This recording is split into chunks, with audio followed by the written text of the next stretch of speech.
di tengah kesibukan yang nggak ngasih napas, Ustaz, gimana caranya untuk nggak ngerasa fail sebagai seorang muslim? Ini keluhan banyak orang ya, apalagi di usia produktif. Seringkali kita tuh merasa nggak maksimal beribadah. Dalam konteks ini kita salahkan kerjaan lah, bos lah yang tiba-tiba ngasih additional job kepada kita, akhirnya kita lembur. Padahal kalau kita lihat kesalahannya adalah karena kita.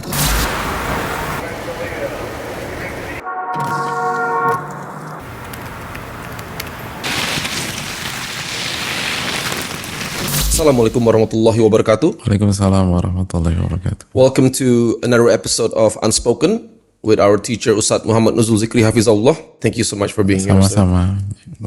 Ustadz, di tengah kesibukan yang nggak ngasih napas, Ustadz, pekerjaan, kuliah, gimana caranya untuk tetap ngejaga ibadah, Ustadz, agar masih bisa beribadah dan nggak ngerasa fail sebagai seorang muslim? Because sometimes we feel like focus so much on the work, pekerjaan kita, malah mungkin sholatnya telat, malah mungkin ada yang skip. You feel like you fail as a Muslim gitu loh. Nah itu gimana cara agar kesibukan yang sekarang makin hektik ini, Ustaz, untuk masih bisa ngejaga ibadah, Ustaz? Bismillah, alhamdulillah, wassalatu wassalamu ala Rasulillah. Ini keluhan banyak orang ya, apalagi di usia produktif dan orang yang punya tensi besar. Yang pertama kali harus banyak minta tolong sama Allah. Banyak minta tolong sama Allah agar Allah islah, Allah perbaiki urusan-urusan kita. Lalu yang kedua, prioritaskan amalan-amalan wajib. Oke. Jadi amalan wajib khususnya fardu ain itu nggak bisa di skip. No excuse untuk amalan yang fardu ain, misalnya sholat 5 waktu atau puasa Ramadan. Dan gara-gara ketemu klien gue kayaknya nggak puasa hari ini, nggak bisa. Itu. Lalu yang ketiga, kita harus dudukkan lagi makna ibadah. Kan sebagian ulama mengatakan ismun jami'un likulli ma yuhibbullahu wa yarda. Ibadah itu adalah sebuah kata universal yang mencakup seluruh yang Allah cintai dan seluruh yang Allah ridhoi. Baik itu ucapan maupun perbuatan yang zahir dan yang batin. Jadi ibadah itu luas. Artinya ketika kita kerja untuk menafkahi diri sendiri, untuk menafkahi keluarga, apalagi sering sebagian teman-teman jadi generasi sandwich kan gitu ya. Itu tuh dapat pahala. Atau kita belajar agar kita menjadi orang yang bermanfaat. Karena Nabi SAW mengatakan ahabbun nasi ilallah anfa'uhum linnas. Orang yang paling Allah cintai diantaranya yang paling bermanfaat bagi orang lain gitu loh. Dengan kita belajar tinggi, kita jadi bermanfaat dan kita men-share kebaikan dan manfaat buat orang lain. Jadi itu pun ibadah, atau itu pun bernilai ibadah. Jadi kita harus dudukkan dulu nih definisi ibadah apa, karena banyak kita tuh berpikir ibadah tuh hanya sholat, hanya puasa dan lain sebagainya. Jadi ini penting. Nah, tapi yang perlu diingat butuh niat, gitu loh. Niat penting. Dan inilah kekuatan orang yang punya ilmu. Makanya ulama mengatakan bahwa adatul alim ibadah. Rutinitas keseharian orang yang punya ilmu itu bisa bernilai ibadah. Kenapa? Karena orang yang punya ilmu tahu harus pakai niat, gitu loh. Jadi makanya ketika dia lembur, dia niatkan sebagai sarana mencari nafkah yang halal buat diri, buat keluarga, buat anak-anak. Karena ini perintah Allah dan Rasulnya, dapat pahala. Beda dengan orang yang kerja rutinitas atau hanya cari dunia aja, bukan mencari ridho Allah Subhanahu wa taala. Enggak dapat apa-apa. Innamal a'malu binniyat. Aktivitasnya sama tapi niatnya beda. Kata Nabi SAW, sesungguhnya setiap amal itu ada niatnya dan orang akan diganjar sesuai dengan niatnya. Beda. Kalau ada kesempatan dia untuk dapat pahala and then pursue his career atau apa namanya? Be productive. Jangankan kerja, sholat aja sama-sama sholat zuhur. Yang satu ini cuma rutinitas atau disuruh orang tua gitu loh. Misalnya ketika kita SMA dulu, kita pengen itu, terus syarat dari bokap kita, lo sholat 5 waktu enggak? Akhirnya kita sholat agar kita dapat permission dari orang tua kita dan seterusnya. Dengan teman kita yang sholatnya di samping kita, tapi karena Allah sama-sama 4 rakaat, sama-sama zuhur, sama-sama sujudnya 2 kali per rakaat, satu pahala, satu sebaliknya. Jadi itu sholat, apalagi kerjaan dan lain sebagainya. Ini pentingnya niat. Itu tuh penting. Jadi kan seringkali kita tuh merasa nggak maksimal beribadah karena kita salah mendiagnosa, salah menyimpulkan kehidupan, akhirnya kita kehilangan momentum dan kita salahkan pihak lain.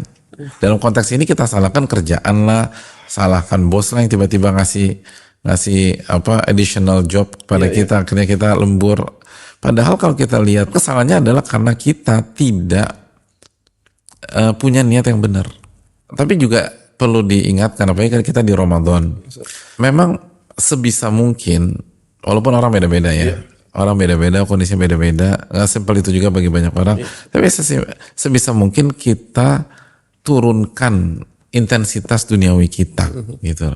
Karena memang salah satu hikmah dan makna Ramadan tuh untuk cooling down sejenak, gitu. Makanya ada itikaf.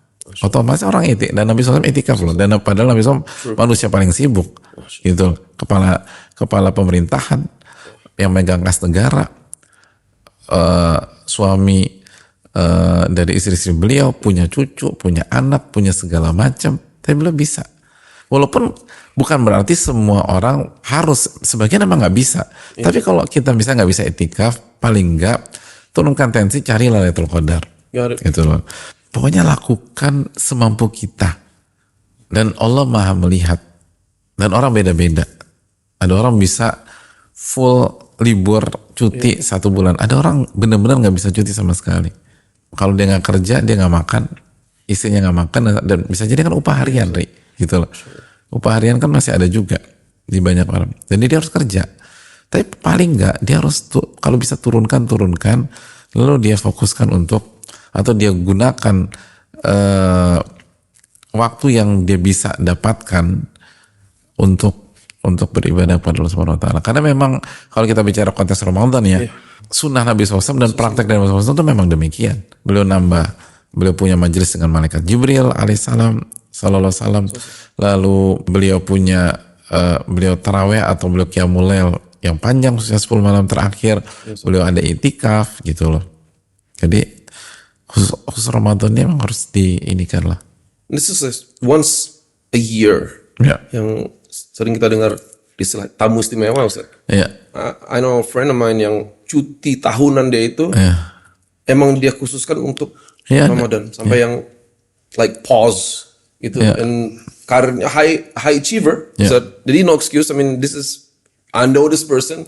Dia emang cuti dia, annual leave dia semua di collect sama dia, pokoknya nggak ada alasan this Ramadan. Ada orang-orang kayak gitu. Ada orang kayak gitu. Tapi nggak bisa kita generalisir. Sebagian nggak bisa. Gitu. Terkadang itu tadi posisi tinggi itu privilege. Dan kita nggak harus sama dengan orang lain kok. Kita nggak akan nilai dengan penggaris orang lain kan gitu ya. Allah nilai kita sesuai dengan kondisi yang Allah kasih. Makanya dalam surat Al-Isra ayat 84 Allah berfirman, Kul kullun ya'malu ala syakirati. Katakan setiap orang beramal sesuai dengan kondisinya masing-masing. Tapi superstar ini kalau di kerjaan Ustaz, itu kan kadang mereka nggak enakan sama leadersnya karena like I wanna perform all the time gitu kan. Malah minta hal-hal kayak begini kayak burden to me, like, bisa menjeopardize my career misalnya gitu. Gue nggak mau kelihatan ada kekurangan gitu dari sisi performance. Tapi in the other hand, superstar ini juga beberapa yang menggunakan itu untuk I wanna spend time with my Lord. And this just 1 month. Itu so ada 2 superstar yang yang menggunakannya dengan berbeda. So, I mean di luar dari itu kembali lagi seperti apa dia mengagungkan syiar Allah dia dalam hati dia, setinggi apa dia melihat Ramadan yang Allah kasih ke dia. Jadi kalau udah sampai ke sana, maka ini semua tentang pengagungan hati terhadap syiar-syiar Allah Subhanahu Wa Taala dan bagaimana dia memandang akhirat dan dunia. Tapi lagi-lagi nggak semua orang demikian. Exactly. We're not judging condition orang beda-beda ya Ustaz gitu. Tapi like the intention, kalau niat kita tuh ada gitu cenderung Ustaz, itu kan Allah mudahkan ya Ustaz. Allah mudahkan, tetapi bentuk kemudahannya lagi-lagi beda-beda. Yang penting setiap kita itu bertakwa semampu dia, sesuai dengan kondisi dia. Gitu.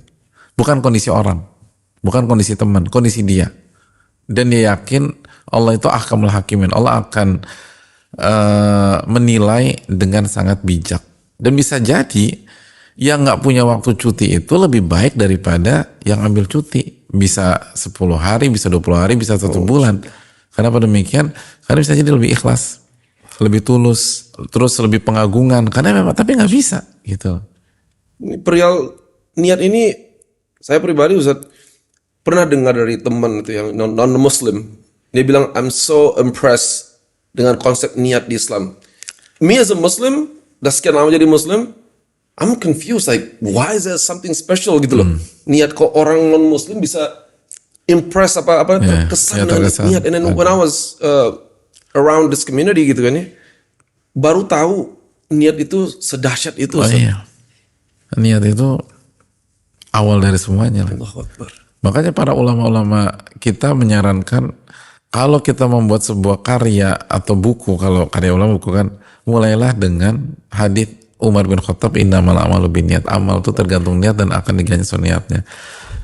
Dan itu yang dilakukan para ulama besar. Imam Bukhari melakukan hal tersebut dalam Sahih Bukhari. Innamal a'malu binniyat.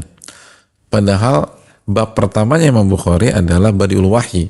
Bab dimulainya wahyu. Tapi hadis pertama yang dicantumkan adalah niat. Kenapa? Karena niat itu penting banget. Dan ada banyak buku di dalam dunia literasi para ulama itu memulai dengan innamal a'malu binniyat, innamal a'malu binniyat. Imam Nawawi juga dalam Riyadhus Shalihin innamal a'malu binniyat. Untuk menjelaskan pentingnya niat. Semua itu tentang itu. Itu niat changes everything ya. Even like for example if someone gave you a gift, gitu kan ya. Terus wah, dia sayang sama kita itu. Yeah. Terus pas tahu dia by the way terpaksa ngasih lo gift. Yeah. That changes. Yeah. Everything yang fisik Yeah. nggak berubah, nilainya nggak berubah. Tapi kita aja rasanya itu berubah banget Ustaz. Itu baru terpaksa. Belum lagi kalau kita dengar dia tuh ngasih hadiah buat lo untuk nakar lo atau untuk ngebeli lo gitu loh. Itu lebih sakit hati lagi kita. Niat like you can't see it and it's the toughest untuk menjaga ya Ustaz. Tapi itu core dari semuanya. Dari tadi kita kembali ke yang pertanyaan kita yang awal itu, pekerjaan itu bisa jadi ibadah kalau dia niat bisa atur niat dia. Ada orang dorong kita karena dia ingin niatnya nyakitin kita, kita marah dan kecewa berat. Dan kalau kita nggak dilerai mungkin kita balas. Tapi ada pihak yang motong anggota tubuh seseorang, dokter, amputasi, dan begitu selesai, terima kasih ya dok. Didorong, kita nggak mau. Dipotong, terima kasih. Kenapa? Karena intention dokter tersebut niatnya ngebantu kita. Iya kan? Jadi niatnya bukan dorong, apa arti dorong gitu loh. True. Secara umum orang lebih baik didorong 100 kali. That's true. Tapi anggota tubuhnya utuh daripada sekali tindakan tangan hilang. Kok jarang dibahas ya Ustaz? Maksudnya bukan tentu para ulama kita. Iya, kita yang kurang. Kita kurang bahas. Tapi ulama kita udah banyak. Ulama kita bahas. Tapi niat something like kesannya kita kayak biasa aja gitu Ustaz. Tapi so powerful and changes everything. Yes. This should be disampaikan more often ya tentang niat. Masya Allah. Ustaz, thank you so much for the knowledge and wisdom as always. Alhamdulillah sangat bermanfaat untuk saya pribadi dan semoga bermanfaat juga untuk brothers and sisters and Dean di rumah atau yang nonton. Insya Allah kita ketemu lagi di episode berikutnya of Unspoken. Assalamualaikum warahmatullahi wabarakatuh. Waalaikumsalam warahmatullahi wabarakatuh.